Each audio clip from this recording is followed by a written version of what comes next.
Good morning students. हम लोग BA part second का फर्स्ट पेपर पढ़ रहे हैं। पिछले वीडियो में मैंने स्विट्ज़रलैंड की संघीय सरकार पढ़ाना प्रारंभ किया था।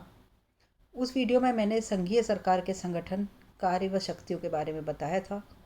उसी चैप्टर को कंटिन्यू करते हुए आज का वीडियो हमारा संघीय सरकार व संघीय संसद के संबंधों, संघीय सरकार की विलक्षणता, क्योंकि मैंने आपको बताया कि स्विट्ज़रलैंड की सरकार में बिल्कुल अलग स्थिति है विश्व के अन्य देशों से। साथ ही अन्य देशों के साथ संघीय सरकार का तुलनात्मक अध्ययन करेंगे। तो सबसे पहले हम बात करते हैं संघीय सरकार तथा संघीय संसद के संबंधों की। तो स्विस संघीय सरकार व संघीय संबंधों को हम कुछ बिंदुओं से स्पष्ट कर सकते हैं। पहला है, संघीय सरकार का निर्वाचन संघीय संसद के द्वारा होता है, परंतु संघीय संसद उसे अपदस्थ नहीं कर सकती। उसके विरुद्ध अविश्वास का प्रस्ताव पारित नहीं कर सकती। इसी प्रकार संघीय सरकार संघीय संसद के किसी भी सदन का विघटन नहीं कर सकती। दूसरा, स्विस संघीय सरकार को संघीय संसद द्वारा पारित विधेयकों पर वीटो की शक्ति प्राप्त नहीं है। तीसरा है, संघीय सरकार संघीय संसद का नेतृत्व भी करती है और उसके निर्णयों का पालन भी। यह मार्गदर्शक और अनुगामी दोनों ही है। यह विधेयकों के बारे में सुझाव देने के साथ साथ प्रारूप भी तैयार करती है। चौथा जो पॉइंट है वह है, स्विट्ज़रलैंड में संघीय संसद को यह अधिकार है कि वह सरकार के कार्यों की आलोचना कर सके, उन पर विवाद कर सके, प्रश्न पूछ सके और यदि आवश्यक समझे तो उन्हें या उनमें से किसी को भी अस्वीकृत कर सके। दोनों में मतभेदों की दशा में संघीय सरकार अपना पद रिक्त नहीं करती। दूसरे शब्दों में हम कह सकते हैं कि यदि संघीय संसद संघीय सरकार की इच्छा के विरुद्ध कोई प्रस्ताव पारित भी कर दे तो भी संघीय सरकार त्यागपत्र नहीं देती। संघीय सरकार संघीय संसद के समक्ष झुकने में अपना गौरव समझती है। इससे उसके सम्मान तथा प्रतिष्ठा में कोई आघात नहीं पहुंचता। पांचवा जो पॉइंट है वह है, संघीय सरकार संसद के अधीन है, किंतु इसका अर्थ यह नहीं है कि सरकार सार्वजनिक मामलों पर कोई प्रभाव नहीं रखती। संसद अधिकतर मामलों में पहल करने का अधिकार संघीय सरकार को देती है और सरकार ही शासन का संचालन करती है। हम कह सकते हैं कि संघीय सरकार के सदस्य संघीय संसद के एजेंट हैं जो संसद की इच्छा का उल्लंघन नहीं कर सकते। अब मैं आपको स्विस संघीय सरकार की जो विलक्षणता है, जो विशेषता है, उसके बारे में बताऊंगी। स्विस संघीय सरकार का जो हम अध्ययन करते हैं तो हम इस निष्कर्ष पर पहुंचते हैं कि इस कार्यपालिका का निरालापन केवल यही नहीं कि इसमें राष्ट्रपति का पद इतना गौण और अशक्त है कि बेचारा राष्ट्रपति ट्रॉन पर बैठकर अपने कार्यालय जाता है, बल्कि और भी कई विलक्षणताएं हमें इसमें देखने को मिलती है। यह संसार की एक अनुपम संस्था है, इसका अपना एक सौंदर्य है। इसे हम कुछ बिंदुओं से स्पष्ट करेंगे। पहला है, विचित्र कार्यपालिका। विश्व की वैधानिक पद्धतियों में स्विस कार्यपालिका अनुपम है। स्विट्ज़रलैंड की समस्त राजनीतिक संस्थाओं में संघीय सरकार सबसे विलक्षण है। अन्य किसी देश में उसकी टक्कर की कोई संस्था नहीं है। विश्व के अन्य देशों में या तो संसदीय कार्यपालिका पाई जाती है अथवा अध्यक्षीय कार्यपालिका। स्विस कार्यपालिका का यह निरालापन ही है कि वह न तो अध्यक्षीय कार्यपालिका है न ही संसदात्मक। इसका निरालापन इसकी मौलिकता है। दूसरा है, बहुल कार्यपालिका। स्विस संविधान में संघ की उच्च कार्यपालिका शक्ति संघीय सरकार में है। संघीय सरकार की सदस्य संख्या 7 है। इन 7 की सत्ता एक सी है। किसी की भी वैधानिक स्थिति दूसरे से श्रेष्ठ नहीं है। संघीय सरकार सामूहिक अथवा बहुल कार्यपालिका है जिसमें सत्ता केंद्रित नहीं अपितु बटी रहती है। तीसरी जो विलक्षणता है वह है निर्दलीय कार्यपालिका। विश्व के अधिकांश देशों में कार्यपालिका का संबंध किसी न किसी राजनीतिक दल से होता है, किंतु स्विट्जरलैंड की संघीय सरकार में समस्त दलों के प्रतिनिधि होते हैं और उनकी सदस्यता उनकी योग्यता पर निर्भर करती है। सन 1959 के बाद की स्थिति का अध्ययन करने से पता चलता है कि 7 सदस्यीय संघीय कार्यपालिका में 2 सदस्यीय Free Democrats, 2 Christian Democrat, 2 Social Democrat, 1 Swiss People's Party से रहा, परंतु 2004 में स्विस पीपुल पार्टी ने क्रिश्चियन डेमोक्रेटिक से एक स्थान छीन लिया। सरकार की विलक्षणता इस बात में है कि सरकार के सदस्य दलीय भावना से कार्य नहीं करते। यह भी आवश्यक नहीं है कि दलीय अनुपात के आधार पर इनका निर्वाचन हो। इनका स्वभाव फ्रांस अथवा भारत में कार्यरत साझा सरकारों के समान नहीं होता है और न ही इसमें दलीय विद्वेष के कारण तनावपूर्ण वातावरण ही रहता है। स्विस संघीय सरकार एक राष्ट्रीय आयोग है जिसे भावनात्मक एवं राजनीतिक एकता का अद्भुत रूप हमें दिखाई देता है। सरकार के सदस्य निष्पक्षता से राष्ट्र सेवा का कार्य करते हैं। और अगली जो विलक्षणता है वह है विशेषज्ञों की कार्यपालिका। संघीय सरकार के सभी सदस्य अपने अपने विभाग के विशेषज्ञ होते हैं। वहाँ विभागों का वितरण राजनीतिक दलबंदी के आधार पर नहीं वरन प्रशासनिक कार्य कुशलता के आधार पर होता है। संसदीय देशों की भांति सरकार के सदस्य सक्रिय राजनीतिज्ञ नहीं होते अपितु अपने अपने क्षेत्र में विशेषज्ञ होते हैं। इस प्रकार विशेषज्ञ होने के कारण उन्हें लोक सेवा के अधिकारियों के हाथ की कठपुतली नहीं बनना पड़ता है। अगली जो विलक्षणता है वह है स्थायी कार्यपालिका। संघीय सरकार के सदस्य 4 वर्ष के लिए चुने जाते हैं। उनका कार्यकाल निश्चित और स्थायी होता है। संघीय सरकार में उसकी नीति का विरोध या खंडन होने पर उन्हें पद त्याग की आवश्यकता नहीं है। बार बार पुनर्निर्वाचन से उनका कार्यकाल और भी लंबा हो जाता है। अगला है नेतृत्व विहीन कार्यपालिका। स्विट्जरलैंड की जो संघीय सरकार का अध्यक्ष है अन्य सदस्यों के समकक्ष होता है। वह न तो अन्य सदस्यों को नियुक्त करता है, न वह पद से हटा सकता है और न ही सरकार को नेतृत्व प्रदान करता है। एक स्विस नागरिक ने कहा है कि उसके पद का कोई राष्ट्रीय महत्व नहीं है। उसके पास न तो कोई विशिष्ट अधिकार है और न ही उसका कोई विशेष प्रभाव है। संघीय सरकार का यह निरालापन ही वह किसी एक व्यक्ति की प्रधानता अथवा नेतृत्व में कार्य नहीं करती है। अगली जो विशेषता है वह है सामूहिक उत्तरदायित्व का अभाव। स्विट्जरलैंड के संघीय सरकार के सदस्य सामूहिक उत्तरदायित्व के सिद्धांत पर कार्य नहीं करते हैं। वे अलग अलग अपने अपने विभागों के प्रति उत्तरदायी होते हैं। हमने पढ़ा है कि जो संसदीय शासन प्रणाली होती है उसमें मंत्रिमंडल सामूहिक रूप से संसद के प्रति उत्तरदायी होता है, परंतु स्विट्जरलैंड में ऐसा नहीं है। सामूहिक उत्तरदायित्व न होने के कारण सरकार का कोई भी सदस्य अपने सहयोगी की आलोचना संघीय संसद में कर सकता है। अगली जो विलक्षणता है वह है संसदीय तथा अध्यक्षीय पद्धतियों के बीच का मार्ग।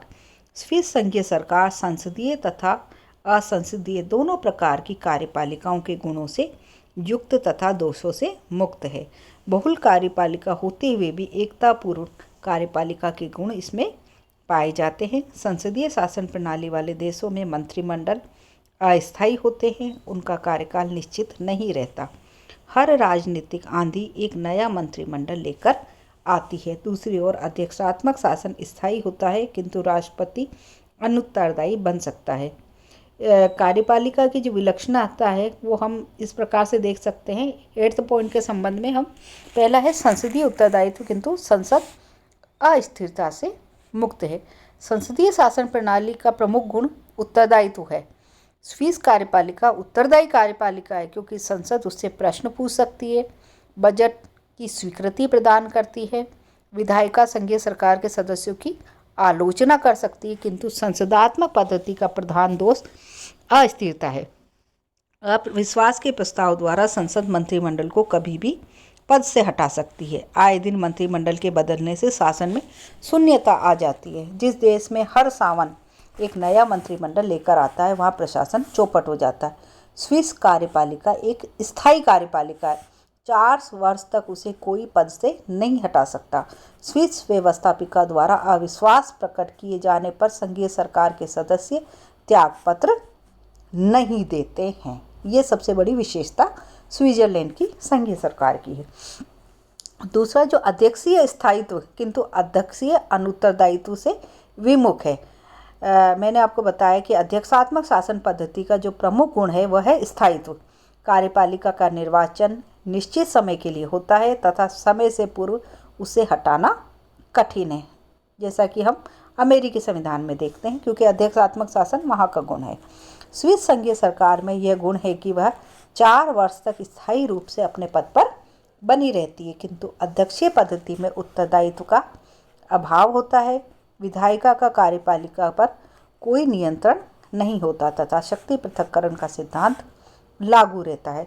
स्विस संघीय सरकार इस दोष से मुक्त है क्योंकि वह संघीय संसद के प्रति उत्तरदायी है। संसद में सरकार के सदस्यों से प्रश्न पूछे जाते हैं, उन्हें उत्तर देना पड़ता है।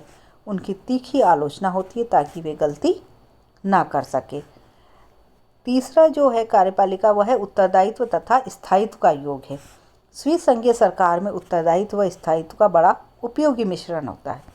शासन जनता के माध्यम से जनता के प्रति उत्तरदायी रहे और साथ ही साथ वह स्थायी बना रहे, ये दोनों बातें शासन के श्रेष्ठ होने की शर्तें हैं। और संघीय सरकार संघीय संसद के प्रति उत्तरदायी है, किंतु इसके साथ ही संघीय संसद उसे अपदस्थ नहीं कर सकती। अतः स्विट्जरलैंड की जो संघीय सरकार है वह स्थायी सरकार है। हम ये कह सकते हैं कि स्विस संघीय सरकार में इंग्लैंड की संसदीय प्रणाली का उत्तरदायित्व तथा अमेरिका की अध्यक्षीय प्रणाली के स्थायित्व पाया जाता है। अब हम बात करेंगे स्विट्जरलैंड की जो संघीय सरकार है उसकी वास्तविक स्थिति की। तो स्विट्जरलैंड की जो संघीय सरकार में न तो राष्ट्रपति होता है, न मंत्रिमंडल होता है, न ही उसका सामूहिक उत्तरदायित्व। न कार्यपालिका विधानमंडल का विघटन कर सकती है और न ही विधानमंडल कार्यपालिका को अपदस्थ कर सकता है। विश्व में यह अपने ढंग की एक अनोखी संस्था है। इसमें दोनों पद्धतियों संसदीय तथा अध्यक्षीय के गुणों को अपनाने तथा अवगुणों से बचने का प्रयास किया गया है। इसमें उत्तरदायित्व तथा स्थायित्व का पूर्ण सम्मिश्रण है। संघीय सरकार स्थायी तथा अविच्छिन्न है। संघीय सरकार के सदस्य उच्च कोटि के राजनीतिज्ञ होते हैं। उनके पास प्रशासन का लंबा अनुभव होता है। वे प्रशासनिक विभाग के विशेषज्ञ होते हैं अथवा व्यवहारिक राजनीति में उनका नेतृत्व स्थापित हो गया है। विधि निर्माण के क्षेत्र में पहल करने और प्रशासन का नेतृत्व करने के कारण संघीय संसद की तुलना सरकार में अधिक शक्तिशाली निकाय के रूप में उभर कर आई है। स्टूडेंट्स, अब हम चूँकि स्विट्जरलैंड की जो संघीय सरकार है उसमें संसदीय शासन तथा अमेरिका के अध्यक्षात्मक शासन दोनों के गुण हैं, तो हम यहाँ पर इनकी तुलना ब्रिटेन तथा अमेरिका दोनों से करेंगे। तो पहले हम तुलनात्मक अध्ययन करते हैं संघीय सरकार का ब्रिटेन के साथ। तो जो स्विस संघीय सरकार में कार्यपालिका शक्ति का वास होता है। संघीय सरकार सर्वोच्च कार्यपालिका है। संघीय सरकार के सदस्य विभिन्न विभागों के अध्यक्ष होते हैं। वहीं ब्रिटेन में सिद्धांतक कार्यपालिका शक्ति सम्राट में निहित है। वास्तविक शक्तियाँ मंत्रिमंडल में निहित होती है। मंत्रिमंडल के सदस्य विभिन्न विभागों के अध्यक्ष होते हैं।